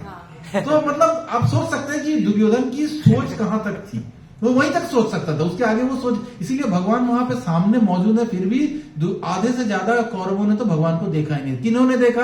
पांडवों ने देखा। तो ये क्यों देख पाए? क्योंकि उनको उनमें श्रद्धा थी। जब भगवान में श्रद्धा होगी तो भगवान दिखेंगे, श्रद्धा नहीं होगी तो मूर्ति है ना, बाहर खड़े हैं ऐसे ही, हाथ में बांसुरी लिए खड़े हैं, तो आपको बड़े सारे लोग मिलेंगे भगवान को भी क्रिटिसाइज करने वाले। तो वो इस तरह के काफी लोग मिलेंगे, वो दुर्योधन कैटेगरी वाले लोग हैं। तो इसमें ये बोला जा रहा है कि जो अक्षुण, अच्छा इसमें आपको ना मैं एक चीज और, अच्छा आज सुबह में प्रशांत मुकुंद प्रभु जी को सुन रहा था तो मैं देखा, मैं आप लोग के लिए ये चीज लाया हूँ, आप चाहो तो आप लिखना है इसको, क्योंकि ये बहुत जबरदस्त इंफॉर्मेशन है। ये जो हम बार बार बोल रहे हैं अश्विनी सेना, अभी अश्विनी सेना का मैं आपको बताऊंगा कि अश्विनी सेना होती क्या है, किस किस शब्द का अर्थ है ये अश्विनी, अश्विनी सेना का मतलब क्या होता है। तो ये अश्विनी जो शब्द है ना, ये एक इकाई है। जैसे लंबाई की इकाई होती है ना मीटर, ये लिक्विड की होती है लीटर। तो अश्विनी जो है ये एक इकाई है कि कितनी इकाई है। अब आप सुनते रहिए कि एक अश्विनी का क्या अर्थ होता है। एक अश्विनी सेना में 21,870 21870 21,870 रथ होते हैं, और इतने ही 21,870 हाथी होते हैं। 21870 रथ और 21870 हाथी, ये एक अश्विनी सेना की बात हो रही है, एक अश्विनी सेना। इसके अलावा इस एक अश्विनी सेना में कितने होता है? 65,610 घोड़े होते हैं। 65610 65,610 घोड़े, मतलब घुड़सवार होते हैं। इसके अलावा इसमें 1,09,350 सैनिक होते हैं। 1,10,9,350 1,09,350 सैनिक होते हैं। तो कितने हो गए? ये सारे मिला के एक अश्विनी सेना होती है। लेकिन इसमें अभी लड़ने वाले और जो घोड़े के ऊपर बैठे हुए हैं कितने, 65,000 घोड़ों के ऊपर 65,610 पे जो घुड़सवार है वो नहीं जुड़ा हुआ है, वो एडिशनल है, वो एक्स्ट्रा है। रथ के ऊपर रथी भी है, बेचारा एक कोई चला भी रहा होगा रथ, उसके ऊपर जो लड़ने वाला है वो भी बैठा होगा, वो सब एडिशनल है। हाथी के ऊपर कोई बैठा होगा ना, ये जैसे 21,870 हाथी है, तो 21,870 आदमी भी होंगे उसके ऊपर जो लड़ने वाले आए होंगे। इसके अलावा 1,09,350 जो हाथ में भाला तीर तलवार लेके जो दौड़ने वाले सैनिक है। ये होने से, इतने होने से एक अश्विनी हुआ। ऐसी भगवान के पांडवों के पक्ष में 7 थी और कौरवों के पास में नारायणी जोड़ के 11 थी। तो इतनी, मतलब आप देख सकते हो, अगर संख्याओं में हम कैलकुलेशन देखें तो पांडवों की स्थिति बहुत ही दयनीय थी। अगर ओवरऑल देखा जाए तो कहां पे 7 में खत्म हो रहा है और इतनी इतने सेनाओं को जोड़ के आपका वो बन रहा है, मतलब एक अश्विनी बन रहा है, और वैसे वो लोग 4 अश्विनी सेना ऊपर है। इतनी इतनी विशाल सेना थी। सोच सकते हैं आप कितने लोग युद्ध में आए थे लड़ने के लिए। तो यहाँ पे यही इसी चीज का वर्णन है। अश्विनी सेना समझ लिया हम लोगों ने कि आगे भी आएगा कितनी अश्विनी सेनाओं का युद्ध और वो सब चीजों में आता है ये पे। अब हम आ जाते हैं 20वां श्लोक। नहीं, हम कहाँ पे थे, कौन सा वाला? 18 हो चुका था ना, हाँ 19 हो चुका है, करेक्ट। ये विधि नहीं करने वाली बात। हम आते हैं 20वें श्लोक में।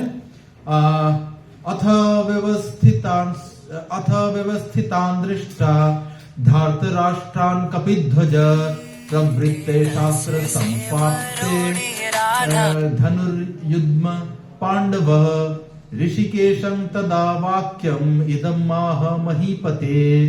तो इसमें भगवान अब बोला जा रहा है, उस समय हनुमान से अंकित ध्वजा लगे रथ पर आसीन पांडुपुत्र अर्जुन अपना धनुष उठाकर तीर चलाने के लिए उद्यत हुआ। अब यहाँ पे समझने वाली बात है कि अर्जुन के पास हर चीज जो है वो दिव्य है। स्वयं दिव्यता के सबसे बड़े भगवान स्वयं दिव्य जो है वो उनके रथ पे बैठे हुए हैं। भगवान श्री कृष्ण सारथी बन के। जो रथ है वो अग्निदेव द्वारा प्रदान किया हुआ है। रथ और उनकी जो धनुष थी गांडीव, ये दोनों चीजें अग्निदेव ने दी थी अर्जुन को। ये दोनों दिव्य हैं। और यहां तक कि उनके जो रथ के ऊपर ध्वजा है वो भी दिव्य है। क्यों? क्योंकि उसमें हनुमान जी हैं। वहां पे यहाँ पे कपिध्वज शब्द इस्तेमाल हुआ है जिसपे कि हनुमान अंकित हैं। तो क्यों हनुमान अंकित हो गए भाई? ये कहां से हनुमान जी कहां से आ गए? वो तो त्रेता वाले युग के थे, भगवान राम के समय वाले। अब इसमें कहां से आ गए हनुमान जी? इनका क्या रोल है यहाँ पे?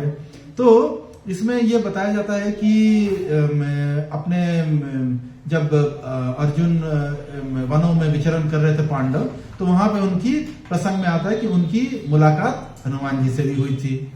और हनुमान जी से मुलाकात हुई तो अर्जुन ने शुरू में बोला था, अर्जुन ने हनुमान जी को कहा, अरे आप लोग तो बड़े वो मतलब अच्छे सेवक नहीं हो, आप लोगों ने भगवान राम की अच्छी सेवा नहीं की। तो हनुमान जी बोले, ऐसा क्यों? हमने अच्छी सेवा कैसे नहीं की? बोला, अरे क्या आप लोगों ने मतलब एक एक करके पत्थर उठा उठा के पता नहीं कहां से लाए, समुद्र में गिराया, छपाक करते करते कितना टाइम लगाया, फिर जाके भगवान उस पर चल के जा सके। इसकी जरूरत क्या थी? आपके पूरी सेना में कोई अच्छा धनुर्धारी नहीं था, कोई तीर चलाने वाला नहीं था। तो हनुमान जी सुन रहे थे, बोलते हैं कि तीर चलाने वाला क्या करेगा? तो बोला, अरे अगर मैं वहां पे होता, एक तीर मारता, पूरी समुद्र इस पार से उस पार तक मैं पुल बना देता, तीरों का पुल, लोहे के तीर के सरियों का पुल बना देता और उस पर भगवान चल के चले जाते। एकदम टाइम की बचत, ना कोई मेहनत, कुछ नहीं होती। तो हनुमान जी बोले हा करके हंसने लगे। बोलते कि अरे वहां पे उस जमाने में ना तो हमारे जैसे हनुमान, जाम्बवान, सुग्रीव इतने भयंकर विशाल बानर थे, वो तुम्हारी ये बाणों की पुल पे चल नहीं सकेंगे, तुम्हारा पुल वेट नहीं ले पाएगा इनका। इतने भयंकर विशाल का बानर, रीछ, ये लोग सब जा रहे थे लड़ने के लिए भगवान के लिए। तो अर्जुन बोलते हैं, इसका मतलब है कि भाई तुम्हारे पास भी अच्छा धनुर्धर नहीं था। अगर तुम्हें कॉन्फिडेंस नहीं है ना कि तीरों की भी ये हो सकती है, तो इसी में दोनों के बीच में कंपटीशन होता है। तो अर्जुन ने बोला कि ठीक है। हनुमान जी ने कहा कि एक काम करो, इस पेड़ से उस पेड़ तक तुम तीरों की एक पुल बनाओ, देखते अभी प्रमाण हो जाएगा, पुल बना के देखो, बाकी कोई नहीं, मैं ही चलूंगा। तो अर्जुन ने बोला बस ये लो। उन्होंने मारा तीर, सड़क से करते करते पुल बन गया। तो उनके पास तो दिव्य अस्त्र थे ही, ऐसे पुल बना दिया। अब हनुमान जी ने उस पर बोला कि ये मेरा वेट लेगा? तो बोले कि अरे आप चलो तो सही। तो उठे हनुमान जी, उठ के बोले, जय श्री राम। पैर क्या रखना, उंगली टच कराई, चरमरा के पुल नीचे। तो अर्जुन को बड़ी ग्लानि हुई। बोले कि अरे ऐसा कैसे हो गया, मेरी तीर वो भी दिव्य बाण सब है मेरे, फिर भी नहीं टिक पाया। अर्जुन को बड़ा दुख हुआ। अब अर्जुन ने भगवान को याद किया, ठाकुर जी को याद किया। तो ठाकुर जी को याद किया तो उनको अपने मन में फिर से ये हुआ, एक संदेश मिला कि एक बार और करो। तो अब की बार अर्जुन ने बोला ठीक है, एक बार टूट गया है, एक बार और करता हूं, अब की बार दिखाओ। तो हनुमान जी हंसने लगे, बोले एक बार में तो हुआ नहीं तुमसे, अब बोल रहे फिर करने का ले, तुम चाहे एक बार क्या 1000 बार भी करो, हर बार टूटेगा। तो अर्जुन बोले कि नहीं ऐसा नहीं होगा, एक बार और करके देखते हैं। तो हनुमान जी ने बोला करो फिर। तो इस बार उन्होंने अर्जुन ने ठाकुर जी अब इज्जत बचा लेना बोल के जय श्री कृष्ण बोल के उन्होंने तीर चलाया, बन गया फिर से पुल फिर से बन गया। तो हनुमान जी ने बोला ये तो वही पुल है जो पिछले बार बनाया था, अभी भी वही बनाया है, कुछ नया करते ना, कुछ नया कुछ लगाते इसमें, तोड़ जोड़ मिट्टी सीमेंट। तो बोलते हैं क्या कि नहीं अब की बार तुम चल के दिखाओ। अब की बार हनुमान जी ने जय श्री राम नहीं बोला, क्योंकि पूर्ण विश्वास था ये तो टिकेगा नहीं। उसके ऊपर पांव उंगली रखी सबसे पहले, बोले कि पहले तो उंगली में ही टूट गया था, उंगली रखी तो उंगली का वेट ले लिया। फिर उसके बाद उन्होंने अपने पूरे पैर रखे, 2 पैर रखे, चलना शुरू किया। पहले तो थोड़ा पेड़ों के शाखा को पकड़ के चल रहे, टूट के गिर ना जाए नीचे। उसके बाद देखते कुछ नहीं हो रहा है, बड़ा स्ट्रांग है। उसके बाद बीच रास्ते में जाकर उन्होंने बोला मैं वो रूप धारण करूंगा जो मैं सीता माता को लेने गया था, विशाल काय शरीर लेके आए, उछले कूदे सब कुछ कर लिए, पुल नहीं टूटे। तो उसके बाद ही इतने में हनुमान जी को है तो वो भी दिव्य पुरुष, उनको फिर अपना चेतना वापस आ गई कि ये ऐसा हो नहीं सकता है। फिर उन्होंने नीचे झुक के देखा, नीचे झुक के क्या देखते हैं, भगवान श्री कृष्ण पुल को ऐसे पकड़े हुए हैं, भगवान पुल को ऐसे पकड़े हुए हैं और उनके कंधों के ऊपर में भी पुल टच हो रहा है और उनके कंधों से खून आ रहा है। तो हनुमान जी कूद पड़े नीचे, नीचे कूद के साष्टांग प्रणाम किया भगवान को, बोले भगवान ये क्या किया मैंने आपको, क्षमा याचना की भगवान से, मुझे क्षमा कर देना भगवान। तो भगवान ने कहा कि जिस वक्त तुमने शरणागति की मेरी, राम और कृष्ण में कोई अंतर नहीं है, दोनों एक ही है, कृष्ण ही तो राम है ना। तो श्रील प्रभुपाद को भी बहुत लोग पूछते थे अरे आप लोग ये क्या गीता गीता पढ़ते रहते हो, कभी रामायण भी पढ़ लिया करो। प्रभुपाद बड़ा सुंदर बोलते थे अरे तुमने कृष्ण गीता पढ़ी है, तो बोलते हैं हाँ गीता पढ़ ली है, पर रामायण तो आपने पढ़ा ही नहीं, पढ़ाते भी नहीं हो आप लोग। तो भगवान तो प्रभुपाद बोलते थे कृष्ण ही तो राम हो गया, कृष्ण ही तो राम हो गया, भगवत गीता रामायण में कोई अंतर नहीं है, सेम है। तुम भगवत गीता जिसने अच्छे से समझ लिया वो रामायण समझ लिया, जिसने रामायण अच्छे से समझ लिया वो भगवत गीता समझ जाएगा, तो इसमें दोनों में अंतर नहीं है। तो उसके बाद फिर इन्होंने बोला कि आप तो आपने ये की, फिर उसके बाद हनुमान जी ने उनसे क्षमा याचना की। भगवान ने बोला जब तक तुम मेरे शरणागत थे तुम्हारा हुआ, तुमने शरणागति छोड़ दी, अपने ऊपर तुम्हें लगा कि मेरे वेट से ही हो जाएगा, टूट जाएगा। अर्जुन ने शरणागति कर ली तो मुझे अर्जुन की सहायता करनी पड़ी। तो इस प्रकार से हमें देखते हैं कि हम किसी भी क्षण हमारे हृदय में अहंकार नहीं आना चाहिए। और फिर दोनों ने भगवान की स्तुति की और भगवान ने हनुमान जी ने अर्जुन को बोला कि अब से मैं तुम्हारे साथ में रहूंगा, तुम्हें जब जरूरत होगी मैं रहूंगा तुम्हारे साथ। और अर्जुन का ध्वज में होने का मतलब क्या हुआ, सॉरी हनुमान जी का, कि हनुमान जी जहां रहते हैं विजय श्री वहीं रहती है। हनुमान जी ने भगवान राम के युद्ध में विजय दिलाई, तो जिस पक्ष में हनुमान जी हैं, जिस पक्ष में स्वयं नारायण है, उस पक्ष में विजय होनी ही है, उसकी कोई संदेह वाली बात नहीं है उसमें। इसी सिलसिले में हनुमान जी ने अर्जुन के ध्वज में रहना एक्सेप्ट किया। तो इस प्रकार से हम देखते हैं कि कपिल ध्वज वाला जो ये था, इसमें अर्जुन के रथ पे भगवान हनुमान जी का आना हुआ। इसके बाद से हम देखते हैं 21-22 जो है, हम यहाँ से स्टार्ट हो रहा है अर्जुन वाच। यहाँ से अर्जुन ने शुरू किया बोलना, सेनयोरुभयोर मध्ये रथं स्थापयाम्युच्युत यावतेन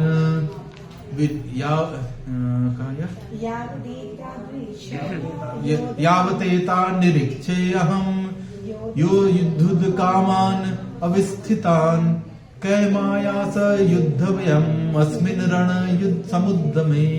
तो इसमें बोल रहे हैं, अर्जुन ने कहा हे अच्युत कृपा करके मेरा रथ दोनों सेनाओं के बीच में ले चले, जहां मैं यह उपस्थित युद्ध की अभिलाषा रखने वालों को और शस्त्रों की इस महान परीक्षा में जिनसे मुझे संघर्ष करना है उन्हें देख सकूं। अब अर्जुन बोल रहा है कि मैं थोड़ा देखना चाहता हूं कि मेरे खिलाफ कौन कौन है, तो ऐसे स्थान पे आप रथ को लेके चलिए। और भगवान भी यही चाहते थे कि तुम ये प्रश्न करो, क्योंकि ये देखिए इस श्लोक से पृष्ठभूमि तैयार हो रही है पूरी भगवत गीता की, क्योंकि इसके बाद ही अर्जुन को शक होगा, उसके मन में विषाद आएगा। और भगवान भी बहुत समझदार है, क्यों? भगवान चाहते तो युद्ध जो अर्जुन का रथ है दुर्योधन दुशासन के सामने ले जाते, देखते ही अर्जुन के याद आ जाता युद्ध क्रीड़ा, द्रौपदी चीरहरण, मारो इनको, तुरंत एकदम दूसरा चीज आता। लेकिन नहीं, कहां लेके गए, खड़े किए पितामह के सामने, द्रोणाचार्य के सामने, गुरु और पितामह दोनों के सामने खड़ा किया। ये भगवान ने ऐसे सोच समझ के इस चीजों को बनाया हुआ है। इसका मतलब कि ये पूरी जिसको बोलते हैं ना सीन क्रिएट हो रहा है। अब ये सीन क्रिएट होना शुरू हुआ। अर्जुन ने जो ये प्रश्न किया ना यहाँ पे, मेरे रथ को लेके चलो सेना के मध्य में, यही पे उसने भगवत गीता की शुरुआत कर दी, क्योंकि यहीं से वो सीन स्टार्ट हो गया। अब भगवान ने उसको बोला कि ठीक है मैं लेके चलो। किसको बोल रहे हैं और कैसे बोलते थे आप लोग को बता दूं कि जो पहले जमाने में सारथी होते थे उसको पैरों से चलाया जाता था। सारथी को पैरों से लेफ्ट में मारेंगे तो सारथी लेफ्ट में रथ ले जाएगा, राइट में मारेंगे तो राइट में ले जाएगा, और अगर रोकना हुआ तो क्या करना है, पूरा पैर पीठ के पीछे तो मारेंगे। तो सोचो भगवान शास्त्र में बोलते हैं, भागवत में बोल रहे हैं, अहम भक्ता पराधीनो। पूरी दुनिया भगवान के पीछे भाग रही है। भगवान किसके पीछे है? भक्तों के पीछे है। भगवान भक्त के साथ में है। तो देखो भगवान अपने भक्त के लिए, अर्जुन जैसे भक्त के लिए उसका सारथी बन रहे हैं, उसकी लात खा रहे हैं, और वो जैसा बोल रहा है भगवान वैसा कर रहे हैं अभी। तो इस प्रकार से यहां से इस श्लोक से स्टार्ट हो जाता है कि किस प्रकार आगे भगवत गीता चलेगी। इसके बाद से 24वें श्लोक में बोलते हैं, संजय वाच एवं मुक्त ऋषिकेशो गुडाकेशेन भारत सेनयोरुभयोर मध्ये स्थाय पित्वा रथोत्तमम। अब उनको भगवान ने रथ को उसी प्रकार लाके दोनों सेनाओं के मध्य में खड़ा किया। कहां पे खड़ा किया? जहां पे कि सामने में पितामह हो और द्रोणाचार्य हो। यहाँ पे अर्जुन का एक और शब्द से संबोधित हुए हैं, उसका है गुडाकेश। गुडाकेश का अर्थ होता है जिसने नींद पे विजय प्राप्त कर ली है, मतलब जिसके लिए नींद की जरूरत नहीं थी। हमारे शिला प्रभुपाद भी गुडाकेश थे, क्योंकि शिला प्रभुपाद दिन में 1 घंटा 1.5 घंटा 2 घंटा भी अगर सो लिए तो हो गया, उससे ज्यादा उनको नींद की जरूरत नहीं होती। हमें लगता है कि वो दिन भर नींद आएगी अगर नहीं सोए तो, कम से कम 5-6 घंटा तो सोना ही है। तो ये इस प्रकार से यहाँ पे अर्जुन ने नींद पे विजय प्राप्त की थी।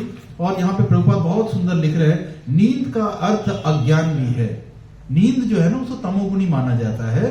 तो नींद इसलिए तमोगुणी है क्योंकि नींद में हम जब होते हैं तो हम अज्ञान में होते हैं, हमारे पास चेतना नहीं होती है और हम अज्ञान में रहते हैं। इसलिए प्रभुपाद बोल रहे हैं नींद का अर्थ अज्ञान भी है। अतः अर्जुन ने कृष्ण की मित्रता के कारण नींद तथा अज्ञान दोनों पे विजय प्राप्त कर ली। जैसे ही अर्जुन ने कृष्ण से मित्रता प्रारंभ की तो उसकी नींद पे भी विजय प्राप्त हो गई। और नींद का अर्थ होता है अज्ञान, इसका मतलब है अर्जुन की अज्ञानता भी चली गई। तो इस पूरे भगवत गीता में अब हम आगे देखेंगे, अब अगले क्लास में, कि बहुत सारे प्रश्न अर्जुन करते हैं। प्रश्न उत्तर ही है भगवत गीता, अर्जुन के प्रश्न और भगवान के उत्तर। तो आप देखेंगे, पर बहुत समय आपको लगेगा कि अर्जुन को क्या ये बात पता नहीं है क्या? अगर अभी बोल दिया गया कि अर्जुन भगवान के इतने शुद्ध भक्त है, इतने सुंदर सखा है भगवान के, तो उनको क्या पता नहीं है? तो हमें ये समझना इस प्रकार से है, भगवत गीता को हमें अर्जुन और कृष्ण और पांडवों के हिसाब से समझना है, दुर्योधन के हिसाब से नहीं समझना है। हमें भगवान के हिसाब से समझना है, या भगवान के भक्त, पांडव भगवान के भक्त हैं तो भक्तों के नेत्रों से देख के समझना है। तो इस प्रकार से यहाँ पे भगवान जो है वो अर्जुन को आगे जो भी उसका उत्तर देंगे वो उसको हमें समझना अर्जुन के दृष्टिकोण से है। और अर्जुन ये प्रश्न इसलिए भी बहुत जगह करते हैं ताकि भविष्य में हम जैसे जो लोग आएंगे, जो की पीढ़ियां आएंगी, वो ये पढ़ के समझ सके कि भाई इसका प्रश्न का क्या सही उत्तर है। अर्जुन को पता है उत्तर, पर फिर भी वो प्रश्न का उत्तर पूछेंगे। तो हम इसके बाद से देखेंगे आगे से हम लोग, फिर 24 का श्लोक हो गया।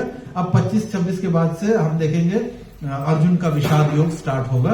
तो हम उसमें अगले क्लास में अर्जुन के विषाद योग में प्रवेश करेंगे।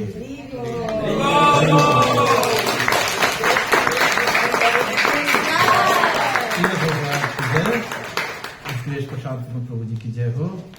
हम सब उन्हीं से सीखते हैं।